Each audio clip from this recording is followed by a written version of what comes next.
Welcome back to part two of this It's a Miracle episode. It's a miracle. Yeah, it's a miracle that has been built on day after day after day after day of developing self love. That probably has been the very biggest thing that has occurred that has allowed me the space for this to happen naturally instead of being put on myself from my mind. It has occurred organically from my cells. This work that I've done with Haley over the last 2 years, we took the approach of just allowing me to eat whatever I wanted, whenever I wanted, and it's okay if I binged. It was okay if I was eating sugar. It was okay if I was eating chips. And, I maybe noticed them. I noticed it. Perhaps later on I started realizing why I had just reached for that. Was it boredom? Was it need for comfort? What was it? And little by little I untangled my relationship with my mother. And little by little I shed light on my teenage years when this occurred. And little by little I read a whole book on disordered eating and recognized myself in so many of the chapters. And I did it with another woman who we were able to share each other's stories with each other, And hers were very different than mine, and some were very similar to mine. And I don't want you to think that this just appeared out of nowhere, even though it feels like it's a miracle, that I am eating only plant-based foods, a huge, enormous variety of plant-based foods, and I'm not participating in overeating, and I'm not participating in binge eating, and I'm don't even feel an attraction to eating something like chips. And I'm still keeping some of my favorite foods. I still have my sourdough toast with, almond butter on it, but I still have sourdough toast with butter on it. So I have brought to the table and to this lifelong suffering an enormous amount of self-love and acceptance. The other thing I really had to bring forward in my life is loving my body just the way it is. And that means loving it overweight, because when I allowed myself to eat anything I wanted, anytime I wanted, that first year with Haley, I gained weight. Because I was no longer participating in the other side of my eating disorder, which was starving. So it was a binge starve. Well, when you cut the starving out, it turns into overeating, right? And I did my share of that. And I allowed it. And I did my very best to just love myself through it. And it, has taken a long time to really accept all of these, all of this. You don't see it. You see my face, which looks pretty slim. But, I've got thunder thighs is what they used to call it. I don't know what they call them now. My thighs. They look not unlike my life's work emu. I have the emu bird as my life's work vision key.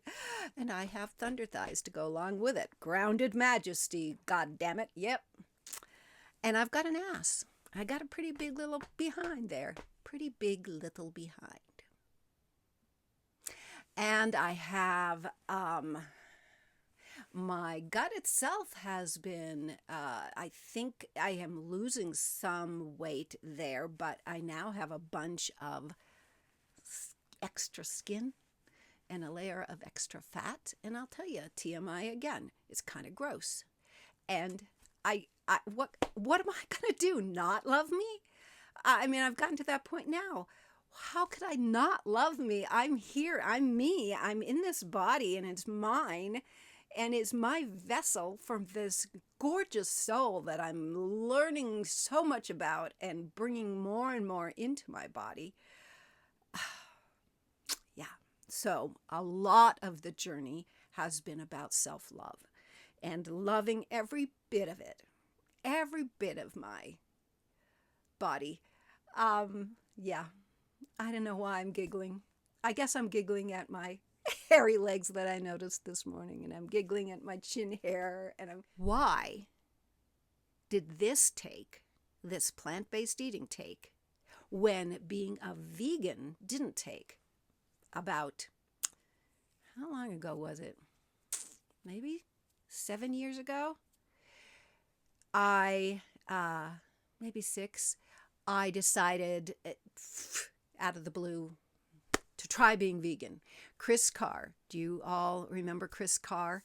She has this beautiful program to help you become a vegan, right? Well, it's one of those things where you get the book and you buy the program and then you change everything in your whole kitchen. You get rid of everything that isn't vegan. Now, I couldn't quite do that because my husband wasn't going vegan, right? And I was doing that. I'm trying to think even why I was doing that. I think I was doing that because I was gaining weight. You know, when you're a new bride and you have a husband who likes to cook, and your husband cooks with a lot of meat, potatoes, butter, all these gravies, stuff like that. I was gaining weight. So I thought, I'll become vegan. I'll lose weight. That was one of my lose weight quick plans, right? Okay. That didn't work for me for a number of reasons, which I will tell you in a second. But what it did do for me is it gave me a whole technique on how to store nuts and seeds, beans, peas, how to have all of these foods on hand to be able to cook, right? You need to have the ingredients or you're not going to be able to stick to it. So I learned a lot of really good things from being vegan for that time that I took, and it was one of those things where I went all in, and I totally in my mind was doing, well, no, I can't touch that. I can't touch that. Leave that away. No, that's butter. I can't touch that. And, I can't touch that. No, that's cheese. It's like, yeah. So, and I couldn't stick with it. I couldn't. And I made the excuse that I couldn't because I needed meat. Okay, I made that excuse, but now looking back on it, I don't think that was the reason. I think the reason was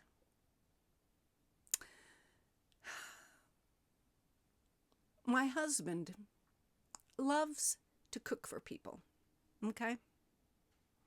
And he, you already heard, he cooks the great American diet food, okay, which isn't a great anything, but it's the American diet, much of which is stripped of any kind of nutritional value. But he loves to feed people, and he's not going to look at what he's feeding people. He just wants to feed people, and that's the way he shows love, and that's the way I felt loved by him. And around that time, and it could have even been at the same time, I had chosen to stop drinking. I didn't like my behavior around alcohol, and so I had chosen to stop drinking. And I said, I'm just going to try not drinking for a year. And that had been another place that we had really bonded, is over alcohol. And So I already had let go of that. When we would go out, we'd have a drink. We went to our favorite bar, or we went to our favorite bar down in Boise to listen to a group sing, and sharing alcohol and food and all of that. So that was a way that we were bonding. And I was still, we're only 12 years married now. So I still felt like a newlywed. And I felt I didn't know how to say no. So fast forward 6 years. Little by little,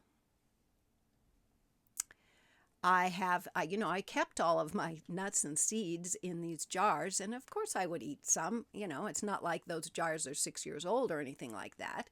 But I kept that in the back of the fridge, and I would add them to some of the meals that I started making on my own. Because what has happened is my body itself has gone on strike against what my husband cooks. And so this is the other thing that was going along at the same time that I was working with Haley, is my body itself has a lot of problem with any kind of cooked tomato-based products. And he cooks a lot with tomato-based products, so I can't digest them anymore. And his chili is way too hot anymore, and plus it has the tomato base. So I've gotten to the point where I'll say, I'm so happy you cooked, sweetheart, and I can't eat any. I'm so happy you can share it with other people on the ranch. Please share it with other people, And so he feeds our neighbors. Well, part of it was this tie with my husband, too.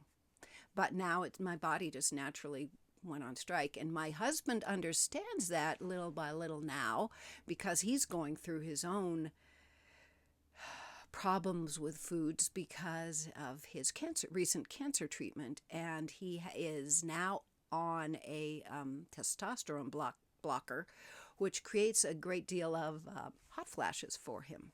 And so he's noticing the effect of foods and drink, alcohol, on his hot flashes. So he is bearing witness personally to how your need for foods can change as your body changes. Okay. So, yay. I no longer eat anything he prepares, pretty much, except sweet potatoes. So when I traveled with the scorpion and then the weasel and the condor, Gene Key 51, I recognized that I had to let go of what everybody else was thinking about my body, right? You've been on that journey with me. Everybody else's ideas of my body. And that means everybody else's idea of my body and what I'm putting into my body, right? And that includes my husband. And if we have to do something else that shows him how much I love him, other than him feeding me food that I don't want, then we'll find a way to do that. Yes, of course we will, because I love my husband. I don't need to eat his food because he thinks I don't have to buy into the way he thinks foods are prepared. Let's put it that way. To still love him, right? And I don't have to be fed by him for him to know I love him. So now that that's gone, all of a sudden I get this book that is talking all about this very natural rhythmic way to eat. Now, he does have a bunch of recipes, and he has a whole recipe book, which I have. Have I done any of the recipes? No. I just took up with the way I had been eating myself. I had come into a natural rhythm of eating in the mornings, just a very light breakfast, early morning after my snowshoe walk with the dog or my walk with the dog. Then I would come into the house after my creative session. And so that morning is usually fruit. And then I'd come into the house and I'd have late morning snack. which is my sourdough toast. And then around 2 or 2:30 is my main meal for the day, because I really like, it's not even intermittent fasting. I think it's called something else. Time regulated eating, TRE, I think. I really like that, because what was happening is I was eating so late. I was eating around 6, 7, and I didn't sleep well. I didn't sleep well because I was still digesting. I didn't like that. So this happened, this change in time happened a good 6 months ago, if not longer. And that also helped me naturally move away from Tim's feeding me, because, he cooks at the usual time you're supposed to eat. So, I would save the food for the next day if I wanted to. But I was really getting to the point where I didn't want to touch animal flesh anymore. I just didn't feel right to me. This is not a thought that I had. This was a body response to what I was putting into it. And it took quite a lot of months to recognize it. My husband would go into town and say, I'm getting a cheeseburger. Did you want a cheeseburger? And I go, hell yes, I want a cheeseburger. I don't want a cheeseburger anymore. Anyway, so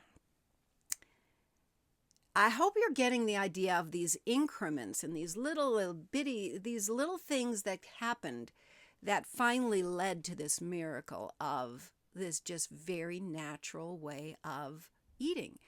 So I read the book. I recognized I already had stuff in my house that I could eat that was a food. And so I thought, yay, all I have to do, I don't have to follow any frickin' recipes, because I hate to cook.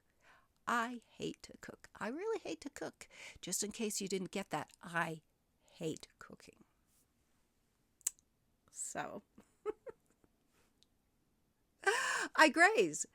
And there's a perfect diet to do that with. So in the morning, I put together an absolutely gorgeous bowl of fruit, nut, and seeds. It's just gorgeous. And my big delight every day is to see how big a variety of fruits, vegetables, seeds, nuts, grains I can eat in that day.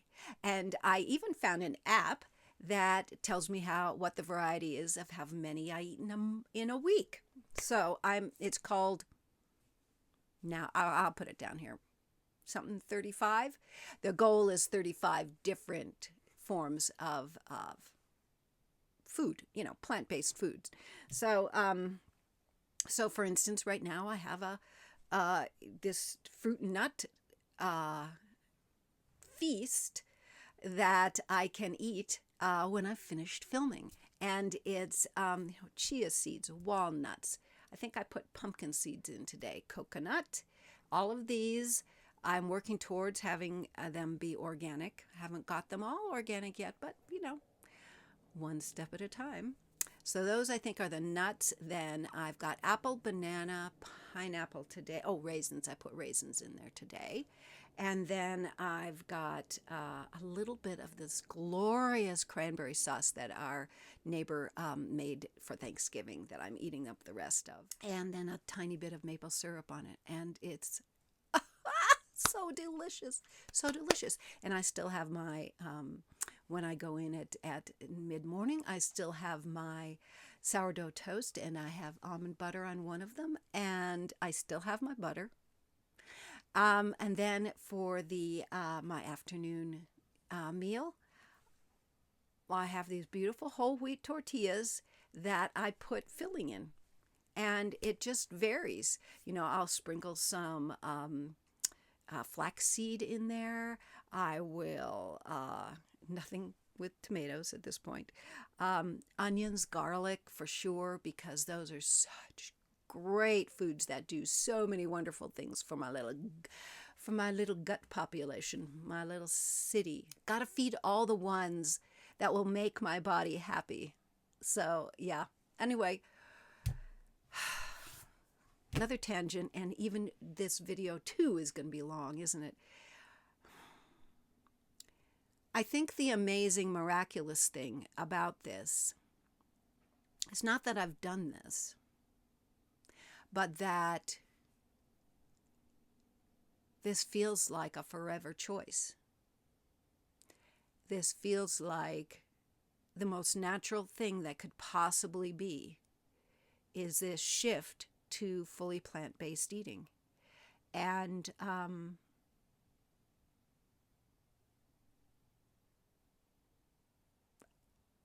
who am I? Who is this person? I've gotten more used to it now that it's been 10 days, and I've talked to various people about it. And, but when I first started with Haley, it was like, who am I? Who am I? This is a miracle. I don't want to go back. There is only going forward. There's only... This is what that rhythm was that Haley asked about. This is what that rhythm looks like. What would it be like if you were to eat in rhythm with Mother Nature? It would look like eating all of her delicious fruits, vegetables, grains, all of them in its most natural state as possible, but having them be totally delicious and fit for a queen. I feel every time I eat my breakfast now, I feel like I'm eating this breakfast fit for a queen. It's just so delicious. It's so fulfilling.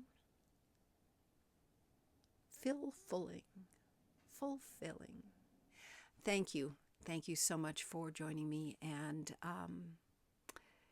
being witness to what the inner work can actually do in a person's life. This is probably the biggest issue of that has caused suffering in my life. Besides chronic pain, I did have chronic pain with my hip replacements, but this has been one of those long-term sufferings that has ripped apart my own self-esteem for so many decades. And to have grown this self-love to the extent where it didn't matter if I changed what I ate or not, or if I changed what my body looks like or not. I love me anyway, whatever way I am. And then to be guided in such a roundabout way. This is the raccoon, by the way. This is the raccoon in effect. The raccoon has guided me in these tricksterish ways to all of a sudden be plant-based eating and loving it and finding it to be a rhythmic constant in my life. A miracle.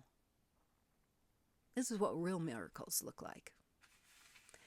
And real miracles are kind of like this partnership between you and God, right?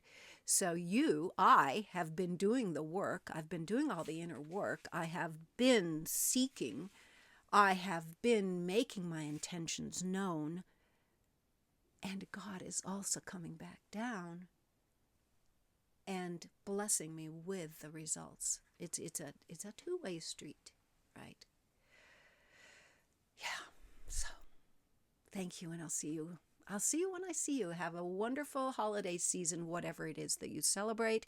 And if you don't celebrate, have a wonderful winter solstice. It's coming up. Bye-bye, everybody. Mwah.